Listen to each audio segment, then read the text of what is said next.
Last night, one of Donald Trump and Rudy Giuliani's former associates, Lev Parnas, went on MSNBC's Rancho Maddow and dropped a whole heap of bombs on Donald Trump. Now, this is according to an interview on, yes, I know, MSNBC. They're, yes, terrible. But nonetheless, this was an excellent interview. And you got to give credit where credit is due. This was a great interview. And I'm going to show you some clips here. Now, in this, the indicted associate of Rudy Giuliani, who has been implicated in an attempt to pressure the Ukrainian government, told Ms. Maddow that President Trump knew exactly what was going on, in contrary, of course, to what President Trump has alleged. Take a look. You can correct that the president didn't know what was going on. President Trump knew exactly what was going on. He was aware of all of my movements. I wouldn't do anything without the consent of Rudy Giuliani or the president.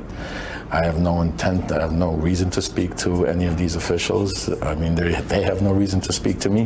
Why would President Zelensky's inner circle or the Minister Avakov or all these people or President Poroshenko meet with me? Who am I? Mm-hmm. They were told to meet with me, and that's the secret that they're trying to keep.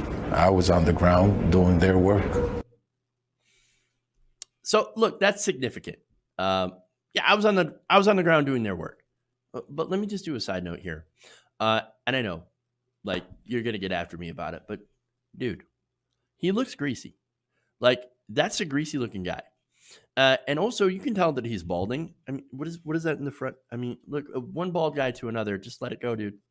Shave it. You probably even look more badass and less greasy. I'm just saying, ridiculous, vapid point aside, this is huge.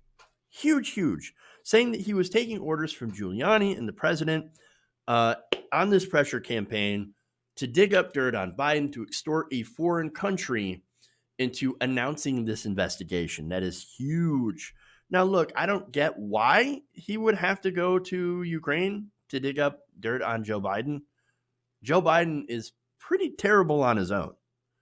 Although it must have shown how scared Donald Trump was to go up against even Joe Biden, right? To have to reach out again to a foreign country to try to get some help during an election. In the same interview, by the way, Parnas, and I've got many more clips for you on this, also admits that what we already basically knew, that this was not about corruption, it was about Burisma and specifically Hunter Biden. Now that, of course, we know I'm not going to show you that part, but I am going to show you the part where he talks about some of the other people who happen to be involved in this plot. Take a look. So President Trump is supposed to go. He decides not to go. Vice President Pence will go instead. He sends him instead, yeah. And basically, he was supposed to go there and get it straightened out that Zelensky was supposed to make another announcement. And that didn't happen. And that's when Secretary Bolton went over there, and I think he has a lot to say. I'm not going to talk on this, but I think he's a key witness to his conversation with Zelensky and when he came back and why he left or got fired or however you want to look at that.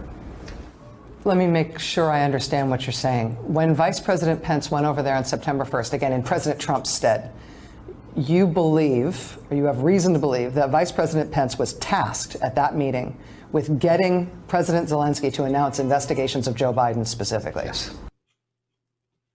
Yeah.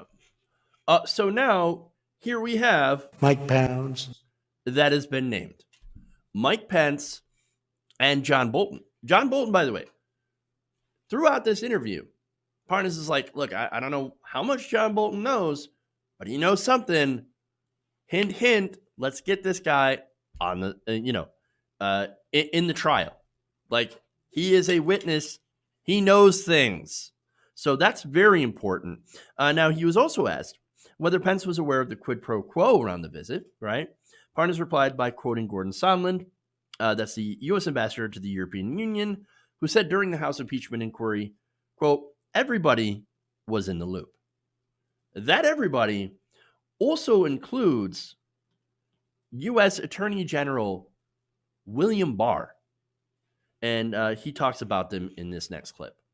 So holding the aid was the president's own sort of innovation to add to the leverage, to add to the pressure that people like you and the vice president and Mr. Giuliani and everybody else involved in this effort was putting on the Ukrainian government.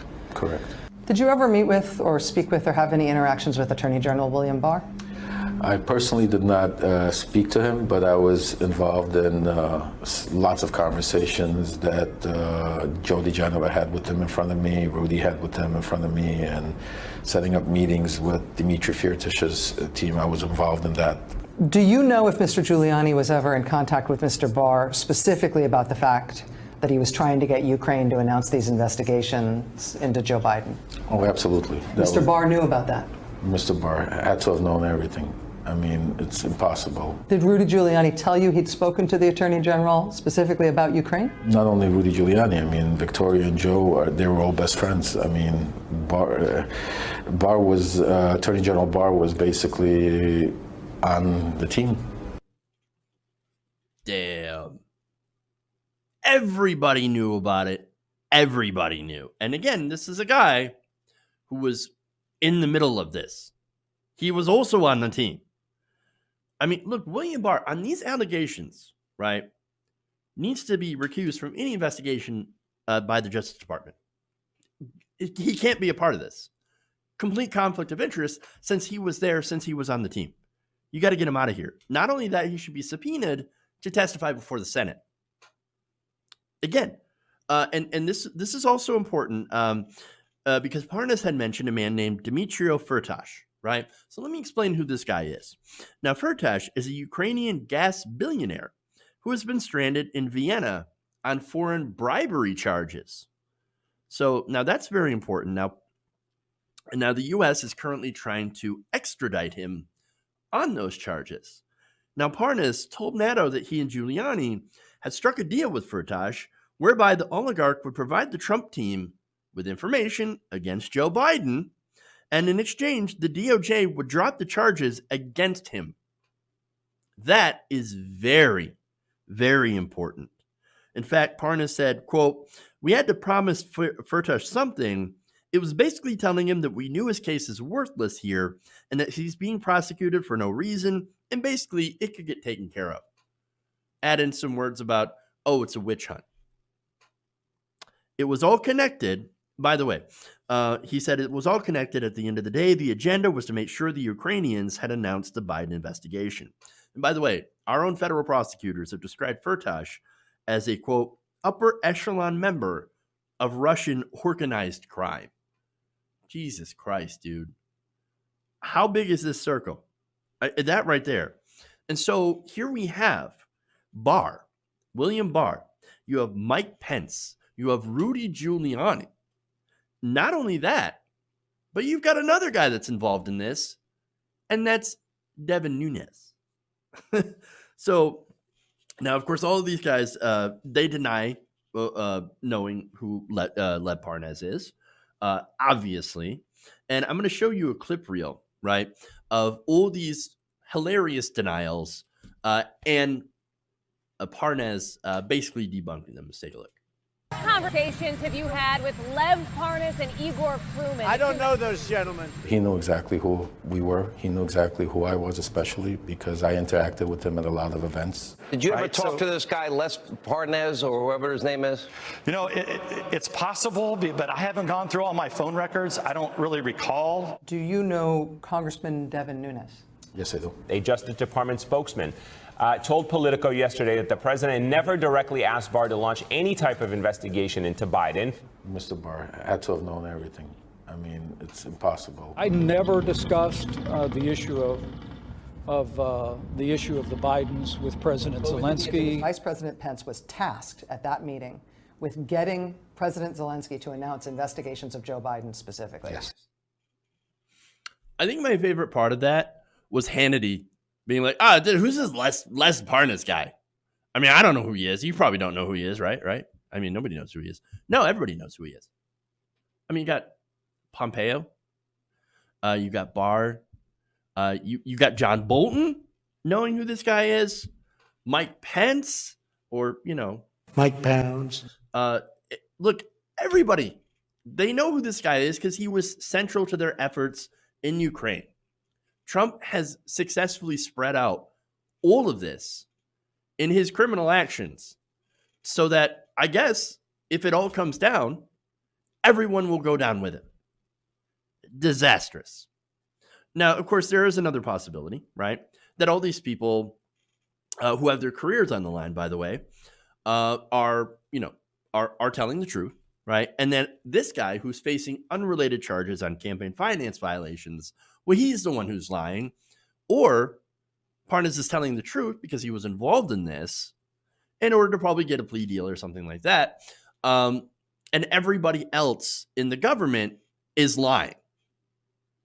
I mean, those are the only two possibilities, right? And based on what we know, the trail of criminality seems to follow Donald Trump around like a stink cloud. Okay, and I am more apt to believe that Parnas is telling the truth, that he is flipped. Again, you look at Michael Cohen, work with Donald Trump on Donald Trump's orders in order to try and silence Stormy Daniels before an election. Telling the Russians publicly to go and try to hack the emails, hack Hillary Clinton's emails.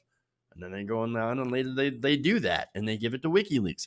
All this stuff, all this criminality, all these people around Donald Trump, Paul Manafort, Michael Flynn. There are people in prison who had worked with Donald Trump. You don't think that's a coincidence? I mean, that cannot be a coincidence. It is absolutely a criminal ring. That's what this is. But of course, we're going to see if all this information contained in this interview changes any Republican senators' minds. The impeachment trial is set to begin very, very soon. In fact, it already has by the timing of this video. And so we'll see if the Republicans actually have the spine to stand up for what's right. But I'm pretty sure they won't. Hey guys, hopefully you enjoyed that free video. Now I'm going to have to ask you a favor. Between the demonetization and the YouTube algorithm messing around with view counts, etc., we're having a hard time adjusting to the new YouTube reality, which is where you guys come in. See, we have a patreon.com/TYTNation set up to help us rely on you guys, the viewers, instead of big corporate ads. Look, you know the show. You know I'm not in favor of big corporations anyway. So help us transition away from relying on the ad model to pay the bills and sign up to be a patron, patreon.com/TYTNation. That goes a long way to help us keep the lights on. And you guys will know that you're supporting independent progressive media.